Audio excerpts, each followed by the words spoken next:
नमस्कार, आप देख रहे हैं इंडिया इनसाइड और मैं हूं आपके साथ संचिता शुक्ला। गांव हो या शहर, सरकार जनता से हर जगह बेखबर है। सरकारें चुनी जाती हैं जनता के विकास के लिए और ये सरकारें करती हैं दावे अंतिम पंक्ति में खड़े शख्स को सहारा देने का। कमोवेश सरकार आती है जाती है, लेकिन विकास आज भी उसी वीराने में खड़ा दिखाई देता है। देखिए इस खास रिपोर्ट को।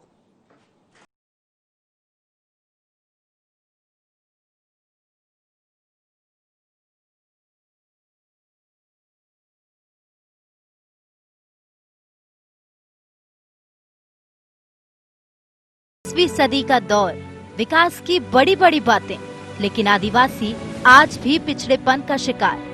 सरकारें आई गईं, लेकिन राष्ट्रपति के दत्तक पुत्रों की परिस्थिति न टस हुई न मस। कुछ ऐसा ही पिछड़ेपन का दर्द है टीकमगढ़ की आदिवासी बस्ती अनगढ़ा की।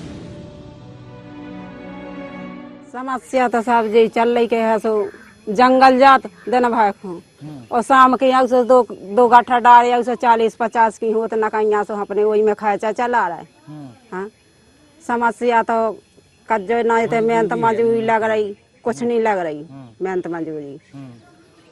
ट्रैक्टर एक आध दो चक्का या उसे चले जा 50-60 रुपया जब मिल जाता, वो मैं कन तक हम बहुत चलाए बताओ। और ये ते जो कछु आउत सो कछु नहीं मिला था। आदिवासी को तो ना वैया है का कही, जो बड़े आदमी पनो पेट भर रहा है, हमन को का है गरीबन को कुछ नहीं मिलता है। सब हमें जो समस्या है कि साहब अपन लकड़ी ले आते हैं और डारे और हमन का लहसुन काट नहीं बनो ना कुछ बनो, अपने न कन्या डारे अपने काट। कैसे क्या करती हैं? ऑटो ले आते हैं 2 किलो 3 किलो से अपने वही खात दिन भर जाते हैं, दिन डूबे आते हैं और फिर भुंसा फिर डारे आते हैं। कितना कमा लेती हैं? कितने 50 रुपया जाकी के 40 रुपया जाकी इतनी लकड़ी होती हैं। और समस्या है साहब, में तो यही समस्या है।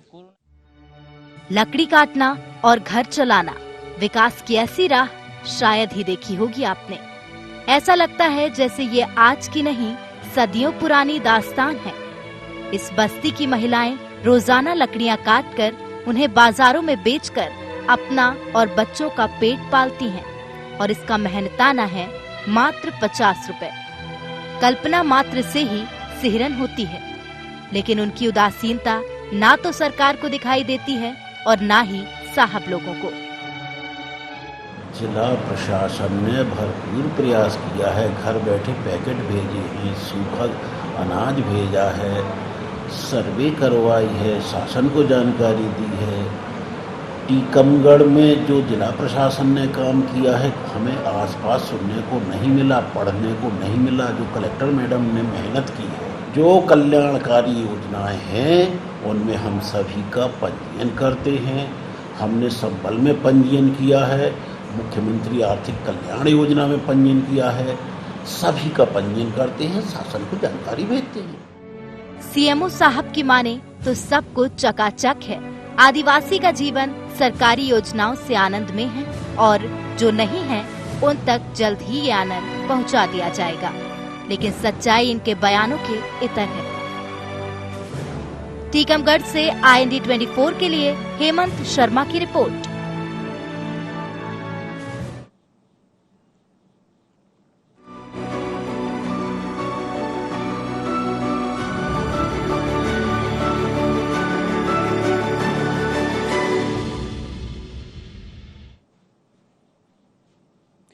तो देखा आपने टीकमगढ़ की आदिवासी बस्ती अनगढ़ा की कहानी, जहां पर ग्रामीणों को, आदिवासियों को आज भी विकास की दरकार है। लगातार शासन प्रशासन से वो गुहार तो लगाते हैं गांव के विकास के लिए, रोजगार के लिए, आवास के लिए, लेकिन उनकी आवाज कहीं ना कहीं दबा दी जाती है। इसी पर हमारे साथ अधिक जानकारी के लिए हमारे सहयोगी हेमंत शर्मा हमारे साथ फोन लाइन पर जुड़ चुके हैं। हेमंत, अनगढ़ा की बात कर रहे हैं, विकास अधूरा यहाँ पर पड़ा हुआ है, किस तरीके की यहाँ पर समस्याओं को सामना करना पड़ रहा है आदिवासियों को, आपसे विस्तार पूर्वक इस गांव की कहानी जानना चाहेंगे। बिल्कुल बताना चाहूंगा। सरकारें आती हैं, सरकारें जाती हैं और सरकारें बदल जाती हैं। बात करती हैं विकास की, उन गांव की, उन समस्याओं की, उन पिछड़ी जातियों की कि जिन्हें विकास से मुख्य धारा से जोड़ा जाए, लेकिन ये दावे तमाम सारे झूठे नजर आते हैं। क्योंकि बात अगर हम आदिवासियों की करें तो आज वो तमाम समस्याओं से जूझ रहे हैं, वो विकास की मुख्य धारा से वो जुड़ नहीं पा रहे हैं।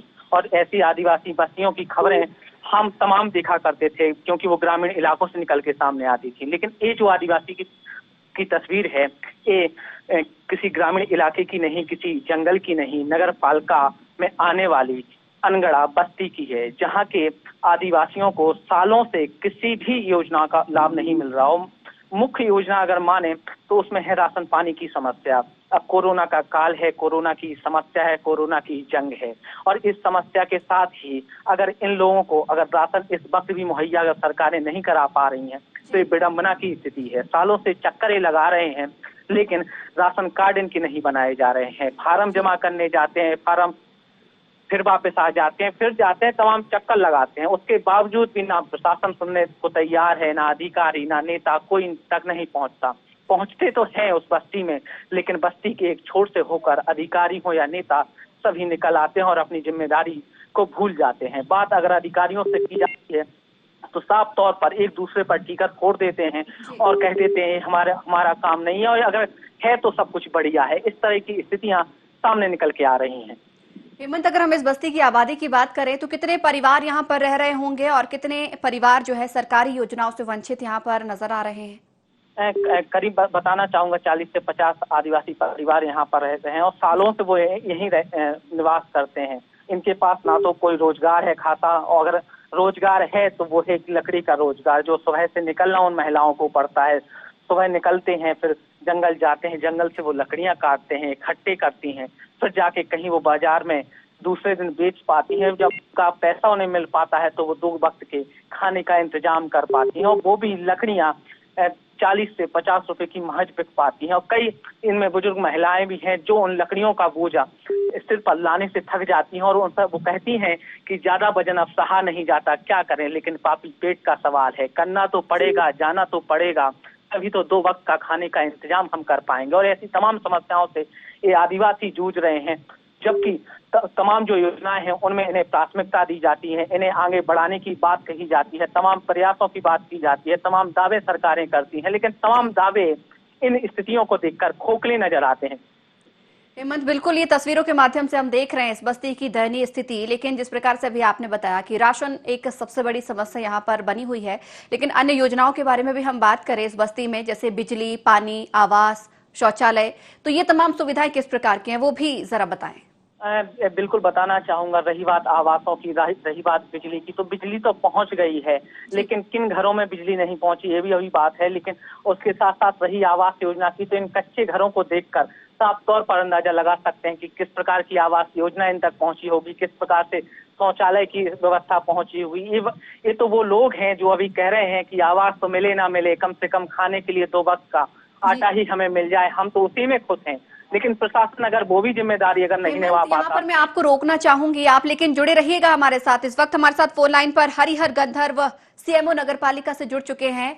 हरिहर जी, हम अनगढ़ यहाँ पर बात कर रहे हैं, अनगढ़ा की आदिवासी बस्ती, जहां पर आदिवासी मूलभूत सुविधाओं से ही वंचित नजर आ रहे हैं।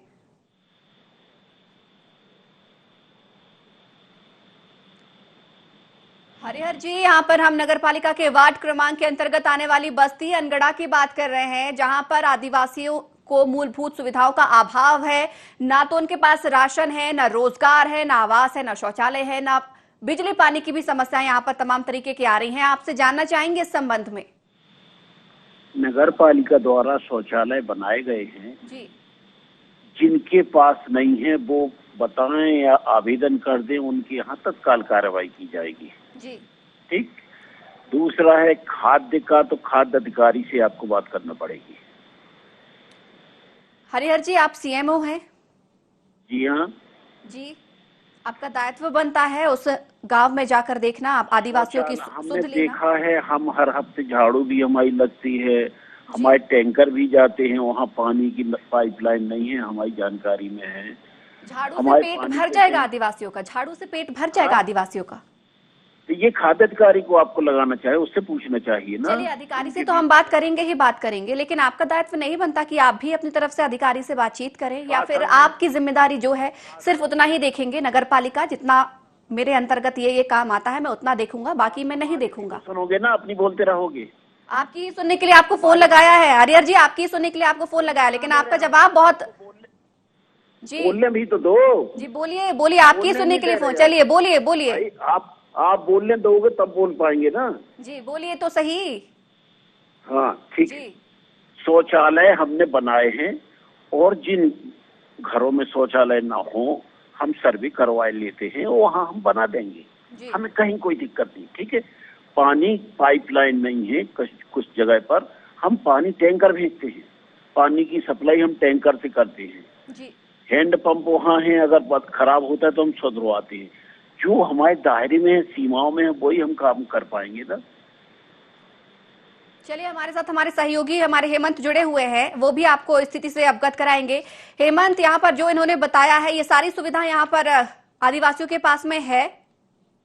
बिल्कुल बताना चाहूंगा, जिस प्रकार से सीएमओ साहब का कहना है कि जो हमारे दायरे में है वो हम करवा देंगे, लेकिन मेरा उनसे सवाल है कि जब उनके पास लोग पहुंचते हैं, जब अपनी समस्याएं लेकर आदिवासी पहुंचे होंगे, जब अपने राशन कार्ड के लिए फार्म लेकर पहुंचे होंगे, तो उस पर इन्होंने क्या जिम्मेदारी पहुंचाई? हेमंत, एक बार फिर से आप रुकिए। हरिहर जी, अभी आपका भी जवाब मिल जाएगा। हमारे साथ खाद्य अधिकारी भी इस वक्त केपी प्रजापति जुड़ चुके हैं।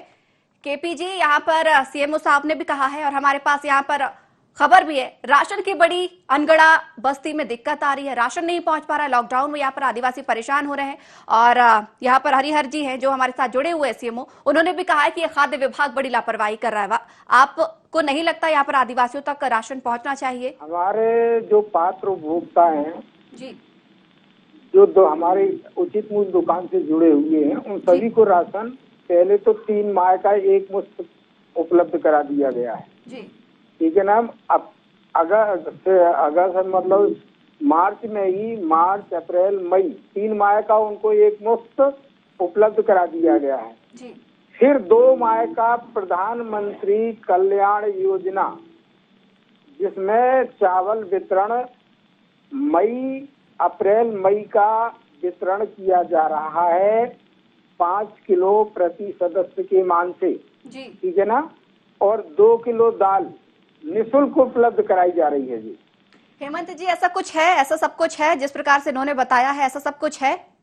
बिल्कुल बताना चाहूंगा, जिस प्रकार से कह रहे हैं कि पात्र हितग्राहियों तक पहुंचता है, तो क्या ये जो लोग हैं, जो आदिवासी हैं, जिन्हें प्राथमिक तौर पर तमाम योजनाओं का लाभ देना चाहिए, उन्हें क्या ये जो अधिकारी हैं वो पात्र नहीं मानते? क्या उनके राशन कार्ड बनाना महत्वपूर्ण नहीं है? क्या वो जरूरी नहीं है? क्या वो पात्रता की दृष्टि में नहीं आते? खाद्य अधिकारी जिस प्रकार कहते हैं कि जो पात्र लोग हैं उन तक हमने राशन पहुंचाया है, तो क्या जब इनके पास राशन कार्ड ही अभी तक नहीं पहुंचे तो राशन तो दूर की बात है? तो क्या, मेरा सवाल सिर्फ इतना ही है, क्या ये जो लोग हैं वो पात्र नहीं है?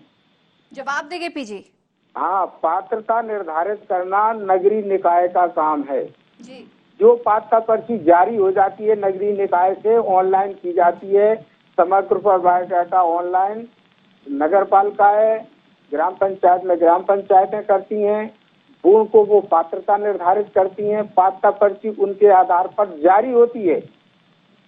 वो सभी पात्रताधारी पर्चीधारियों को राशन उपलब्ध हो रहा है। राशन उपलब्ध क्या कागजों में ही हो रहा है केपीजी, लेकिन ग्रामीणों का तो साफ तौर पर कहना है कि उनका गुजारा बसर यहाँ पर नहीं हो रहा है। दिन भर की लकड़ियां काटते हैं, 40-50 रुपए में बेचते हैं, उसके जरिए वो अपनी पेट भर रहे हैं।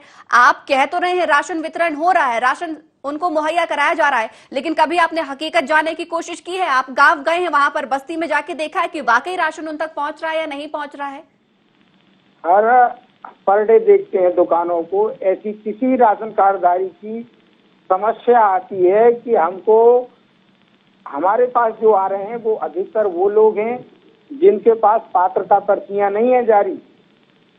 हमारे आपकी जानकारी में यहाँ पर बता दूं, मुख्यमंत्री शिवराज सिंह चौहान ने ही लॉकडाउन के चलते यहाँ पर कहा था कि राशन कार्ड का होना जरूरी नहीं है, जिनको जरूरत है उन्हें मुफ्त राशन मुहैया कराया जाएगा, हर घर में राशन पहुंचाया जाएगा। उसमें सुन लीजिए, प्रधानमंत्री की योजना के जिनकी पात्रता पर्ची पेंडिंग थी जी, समझ लीजिए, जिनकी पात्रता पर्ची नहीं आई थी जी, उन्हें मार्च अप्रैल में बगैर पात्रता पर्ची के वितरण कराया गया है। जो वहां से भोपाल से सूची जारी की गई थी, जिनकी पास पात्रता पर्ची जारी होने के लिए पेंडिंग थी, उनको राशन उपलब्ध कराया गया है बगैर पात्रता पर्ची के माह अप्रैल में। केपी जी, अप्रैल माह की बस बात नहीं है, पेट तो उनका आज भी है ना, पहले भी रहा है। और मुख्यमंत्री जी ने यह भी कहा है कि स्थिति जब तक सुधर नहीं जाती तब तक राशन यूं ही वितरण होता रहेगा। हमारे देश का, हमारे प्रदेश का एक भी गरीब भूखा नहीं सोएगा, ये भी उन्होंने कहा है। इस बात को भी तो समझिए, उन्होंने ये नहीं कहा है कि सिर्फ अप्रैल माह में राशन बांटना है। हमारे पास जो पात्रता निर्धारित होती है, जो शासन से ऑनलाइन आदेश जारी होते हैं, उस शासन से जो उपलब्ध आवंटन कराया जाता है उसका वितरण कराया जा रहा है। हेमंत जी, वाकई क्या ऐसा है यहाँ पर हर किसी को यहाँ पर राशन वितरण किया जा रहा है? पात्र अपात्र जैसी स्थिति अभी भी यहाँ पर देखने को मिल रही है, जरा बताएं केपी जी को। बिल्कुल बताना चाहूंगा। अभी जो नगर पालिका से सीएमओ हमारे साथ जुड़े थे, वो ठीक है अपना इन पर फोड़ देते हैं खाद्य अधिकारी पर। खाद्य अधिकारी जी से जब बात की जाती है तो वो अपना ठीक रहा, नगर पालिका पर फोड़ देते हैं। और तमाम दोनों के बीच में ये जो लोग हैं वो अभी भी फंसे हैं कि वो पात्र हैं या नहीं है।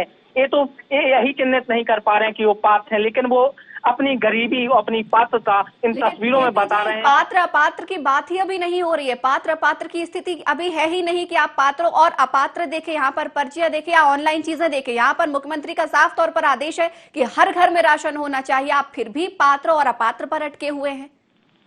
हमको जो आवंटन प्राप्त होगा शासन से वही तो उपलब्ध करा पाएंगे तो ना। शासन का ही तो आदेश है कि यहाँ पर पात्र और अपात्र नहीं देखना है, भूखे का आ रहा पेट है वो देखना सारा है। उपलब्ध हो रहा है। तो आपको नहीं लगता कि अगर आप सही हैं और आपकी नजरों के सामने कोई भूखा व्यक्ति बैठा हुआ है या भूखा है, उसके घर में राशन नहीं है, तो खाद्य अधिकारी होने के नाते आपका दायित्व नहीं बनता क्या? दायित्व है, इसका जो आवंटन आ रहा है उसको उपलब्ध कराना हमारा दायित्व है। और सिर्फ जो आवंटन कराना आपका दायित्व है, राशन हर घर तक पहुंचाना आपका दायित्व नहीं है? ये घर बेसहारा लोगों का जो आवंटन है वो कलेक्टर के आदेश के अनुसार नगर पालिका और एसडीएम साहब ने उसका आवंटन प्राप्त किया है। ये सूची पात्रता निर्धारित करना नगर तो कलेक्टर और एसडीएम ने कहा है कि सिर्फ पात्र देख के ही आप राशन वितरित कीजिए, कलेक्टर और एसडीएम ने ये कहा है आप? ये तो इनको बताना है, सर्वे तो ये करते हैं ना निकायों का, निकाय के आदमी। तो आपने कहा ना कलेक्टर और एसडीएम से हमें आदेश प्राप्त हुए हैं, तो क्या आपसे सिर्फ कलेक्टर और उनके आदेश आए हैं कि पात्र और अपात्र देख के राशन वितरित कीजिए? नहीं, हमारे पास जो कंट्रोल की दुकान पर जो शासन से अलॉटमेंट आता है उस अलॉटमेंट के मुताबिक हम उनको तो आपके पास लिखित में क्या ऐसे आदेश आए हैं, वही आपसे जानना चाह रही हूँ। ऐसे लिखित आदेश आए हैं आपके पास? सारे लिखित आदेश होते हैं, बगैर हम अपनी मनमर्जी से डिपार्टमेंट कोई आदेश नहीं चलाता। ऊपर से जो आदेश होते हैं कि इस तरह से आवंटन दिया गया है, इस तरह से वितरण किया जाना। चलिए, तो यहाँ पर साफ तौर पर आपका ये कहना है कि आपको शासन से आदेश आए हैं, कलेक्टर एसडीएम ने आपको आदेश दिए हैं कि सिर्फ पात्र अपात्र देख के ही राशन वितरित किया जाए, राशन कार्ड देख के वितरित किया जाए, पर्ची ऑनलाइन, ये सारी चीजें देख के। अब चलिए, हमारा सवाल भी यही रहेगा, क्या आपको लगता है गरीब व्यक्ति ऑनलाइन चीजें समझता है? ऑनलाइन वो आपसे आवेदन दे सकेगा? ऑनलाइन चीजों से आती हैं, इतना पढ़ा लिखा है वो आदिवासी? हम आपसे कह रहे हैं पात्रता निर्धारित करना है नगरीय निकाय का काम है। आप नगरीय निकाय पर ठीकड़ा फोड़ रहे हैं और नगरीय निकाय आप पर। सवाल मेरा यही है कि अब गरीबों का क्या हो, क्योंकि आप तो एक दूसरे पर डाल रहे हैं कि ये काम नगरीय निकाय का है, आपका काम ये है, नगरीय निकाय कह रहा है ये काम मेरा है, बाकी खाद्य अधिकारी जाने। तो गरीबों को क्या इसमें? मेरा सवाल यही है कि आप खाद्य अधिकारी हैं, आपका दायित्व बनता है कि गरीबों तक हर घर में राशन पहुंचे।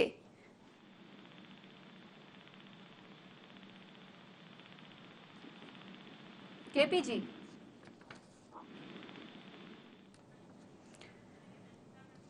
तो हमारे साथ इस अधिक जानकारी के लिए और हमारे साथ तहसीलदार भी जुड़े हुए हैं, अनिल तलैया। अनिल जी, यहाँ पर हम आदिवासी बस्ती अनगढ़ा की बात कर रहे हैं, जहां पर आदिवासियों को काफी परेशानियों का सामना करना पड़ रहा है। ना ही उनके पास राशन समय से पहुंच रहा है और ना ही आवास योजना का वो लाभ उठा पा रहे हैं। पीने के पानी के लिए भी कहीं ना कहीं उनको मशक्कत करनी पड़ रही है। लेकिन सबसे ज्यादा अगर देखी जाए तो उनको इस समय भोजन यानी कि राशन, सबसे ज्यादा समस्या राशन की आ रही है। आपको जानकारी है इस मामले की? राशन तो उनको बंटवाया गया है, राशन अभी लोग अभी जो अपना कोरोना चला था तभी घर घर जाके राशन की हम लोगों ने बांटी है। अनिल जी, लेकिन हमारे साथ केपी प्रजापति जी भी जुड़े थे, खाद्य अधिकारी। उनका साफ तौर पर कहना है कि राशन अप्रैल माह का बांटा गया है। तो सिर्फ अप्रैल माह का ही आपको लगता है? अप्रैल माह बस बहुत है? पेट भरने के लिए? वो घर घर जाके हम लोगों ने बांटे राशन के लोगों को।